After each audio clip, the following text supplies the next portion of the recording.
بسم اللہ الرحمن الرحیم۔ حضرات سامعین و ناظرین، میں آپ سے مخاطب ہوں حضور خواجہ خواجگاہ حضرت خواجہ معین الدین چشتی والی ہندوستان عطائے رسول کے دیار میں اس وقت ہم موجود ہیں۔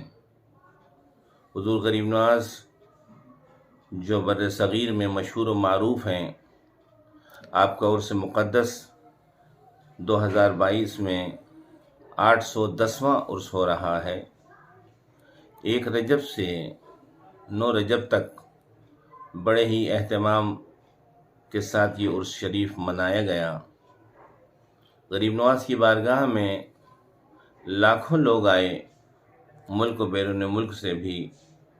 امسال حالات کی وجہ سے بہت زیادہ باہر بیرون ملک سے نہیں آئے، لیکن پھر بھی کافی تعداد میں بیرون ملک سے لوگ آئے۔ حضور غریب نواز کی ذات بڑی نرالی ہے، اور آپ کی ذات سے ہندو، مسلم، سکھ، عیسائی تمام مذہب کے لوگ اپنی ایک عقیدت و محبت و شردھا رکھتے ہیں، اور یہ آستانہ ایسا آستانہ ہے کہ یہاں پر سبھی کو نوازا جاتا ہے۔ آنے والی کی کیا کیفیت ہے، یہ میرے خواجہ خواجگاہ خواجہ معین الدین چشتی جانتے ہیں کہ وہ کیا چاہتا ہے اور کس طریقے سے اس کی ضرورتیں ہیں۔ ان ضرورتوں کو غریب نواز پوری فرماتے ہیں۔ انسان اپنی ضرورتوں کو لے کر اسی کے پاس جاتا ہے جہاں سے اس کو امید ہوتی ہے، لیکن یہ ذات وہ ذات ہے کہ یہاں امید ہی نہیں بلکہ یقین ہے کہ جب آنے والا آئے گا تو اس کو اس در سے ضرور عطا کیا جائے گا، اور کبھی خالی نہیں لوٹایا جاتا۔ یہ ریت ان کی اور ان کے باپ دادا کی، ان کے بزرگوں کی، مشائخین چشت کی ہمیشہ رہی کہ در پر آنے والا جو بھی آئے تو وہ خالی نہ جائے۔ قرآن مقدس کی روشنی میں کہ وَأَمَّا السَّائِلَ فَلَا تَنْهَرْ، کہ جب کوئی سائل آئے تو اس کو جھڑکی نہ دو، اس کو خالی نہ لوٹاؤ۔ یہ اسی نہج پر اور اسی طریقے پر غریب نواز نے اپنی زندگی میں بھی اور زندگی کے بعد، آپ کے وصال ہونے کے بعد بھی یہی طریقہ رکھا۔ حضور غریب نواز کی پیدائش سنجر میں ہوئی 530 ہجری میں۔ آپ کی ولادت حضرت خواجہ خواجگاہ، آپ کے والد گرامی خواجہ غیاث الدین چشتی کی بارگاہ میں، آپ کے گھر میں آپ کی ولادت ہوئی۔ آپ کی والدہ کریمہ، آپ کے والد گرامی حضور خواجہ غیاث الدین چشتی کا کچھ ہی صحبت کا موقع ملا، اور آپ کے والد اور والدہ دونوں دنیا سے رخصت ہو گئے۔ اس مختصر سے وقت میں جو بھی آپ نے اپنے والدین کی تربیت پائی، پھر اللہ تبارک و تعالیٰ کے نیک و صالح بندے اور آپ کے پیر و مرشد حضور خواجہ خواجگاہ خواجہ عثمان ہارونی کی صحبت سے آپ نے فیض پایا۔ بارگاہ رسالت میں آپ کی حاضری ہوئی، بارگاہ رسالت میں آپ کی مقبولیت ہوئی۔ اللہ کریم کے پیارے حبیب احمد مجتبیٰ حضرت محمد مصطفیٰ صلی اللہ علیہ وسلم کے حکم سے حضور خواجہ خواجگاہ خواجہ معین الدین چشتی نے جو بھی کچھ دنیا میں مذہب کا، دین کا، محبت کا پیغام دیا، وہ تاریخ شاہد ہے۔ میں بہت زیادہ تفصیلی گفتگو نہیں کرنا چاہتا ہوں، اس لیے کہ وقت مجھ سے مختصر سا ہے، اور اس مختصر سے بعد وقت میں 2 باتیں ہی کر کے آپ سے رخصت ہونا چاہتا ہوں۔ حضرات ناظرین و سامعین، حضور خواجہ خواجگاہ خواجہ معین الدین چشتی کی بارگاہ بڑی فیض کی بارگاہ ہے۔ یہ دریائے کرم یہاں پر ہمیشہ جاری رہتا ہے، اور یہ دنیا جانتی ہے اس چیز کو کہ حضور غریب نواز کبھی بھی ایسی بات آپ کی زندگی میں ہوئی نہیں، ایسا عمل کبھی ہوا ہی نہیں کہ جس سے کسی غریب کی دل آزاری ہوئی ہو۔ ہمیشہ آپ نے غریبوں کو اپنے قریب کیا، محبت کا پیغام دیا، نفرت کسی سے نہیں کی۔ لیکن ساتھ ساتھ یہ بھی ہے، ذہن میں رکھنے والے رکھتے ہیں کہ خواجہ غریب نواز اپنوں کو دیتے ہیں، یہ ان کی اپنی سوچ ہے، غلط سوچ ہے۔ میں اس بات کو صاف کرنا چاہتا ہوں، اس لیے کہ دریا کے جو پیاسا ہے جب دریا کے قریب جاتا ہے تو دریا کا کام ہی یہی ہے کہ وہ کسی بھی پیاس والے کو پیاس بجھائے۔ تو غریب نواز کی بارگاہ میں جب آنے والا آتا ہے، چاہے اس کو دنیا کی ضرورت ہو یا اس کو دین کی یعنی آخرت کی، اس کو غریب نواز اپنے بابا سے، اپنے دادا سے، اپنے پیر سے جو بھی نعمتیں ملی ہیں اس کو وہ ہمیشہ دیتے رہے اور انشاءاللہ قیامت تک دیتے رہیں گے۔ حضور غریب نواز کی بارگاہ میں ہر طریقے سے لوگ آتے ہیں اور آ کر فیض پاتے ہیں۔ یہ پیغام غریب نواز کا خصوصی طور پر میں آپ تک پہنچانا چاہتا ہوں کہ آپ نے یہ ارشاد فرمایا کہ جس نے پایا، جو بھی پایا اس سخاوت سے پایا۔ جب کسی کے اندر سخاوت ہوتی ہے تو یقیناً وہ کامیاب و کامراں ہوتا ہے۔ اور اس کے ساتھ ساتھ حضور غریب نواز نے یہ بھی فرمایا کہ جس نے پایا، جو پایا ادب سے پایا۔ جب انسان کے اندر ادب ہوگا تو وہ بہت کچھ نعمتیں پا سکتا ہے۔ اور اس کو ذہن میں یہ بھی رکھ لیجئے کہ اولیاء اللہ ہمیشہ اللہ کے حکم کے مطابق ہی اپنی زندگی گزارتے ہیں۔ آج ہم ہندوستان ہو یا دنیا کا کوئی بھی حصہ ہو، وہاں پر دیکھتے ہیں ایک دوسرے سے نفرت ہو رہی ہے، ایک دوسرے سے عداوت ہو رہی ہے، ایک دوسرے سے حسد ہو رہی ہے۔ حالانکہ یہ بہت بڑی بھول ہے۔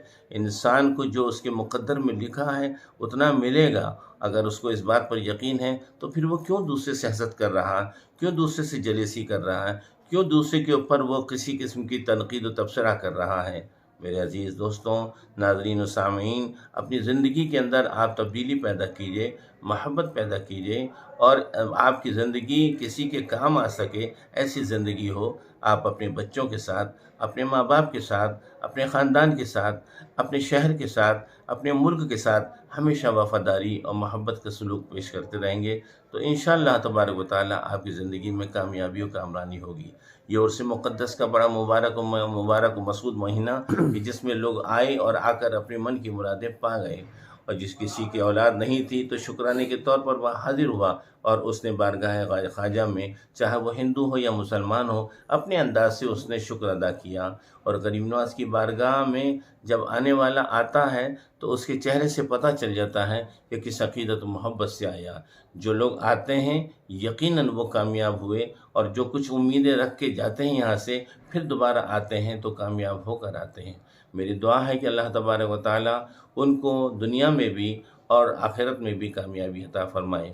ہماری زندگی ایک بہتر زندگی ہونی چاہیے۔ ہم کو محبت جانوروں سے بھی کرنی چاہیے۔ اسلام کا یہ قانون، اسلام کا یہ ضابطہ ہمارے نبی جناب احمد مجتبیٰ حضرت محمد مصطفیٰ صلی اللہ علیہ وسلم نے یہ تعلیم دی ہے کہ تم جانور کے ساتھ میں بھی اچھا سلوک کرو۔ تو جانور ہے، انسانوں کے لیے کتنی اہمیت ہوگی اور کتنی اس کے ساتھ میں توجہ کی ہم کو ضرورت ہوگی۔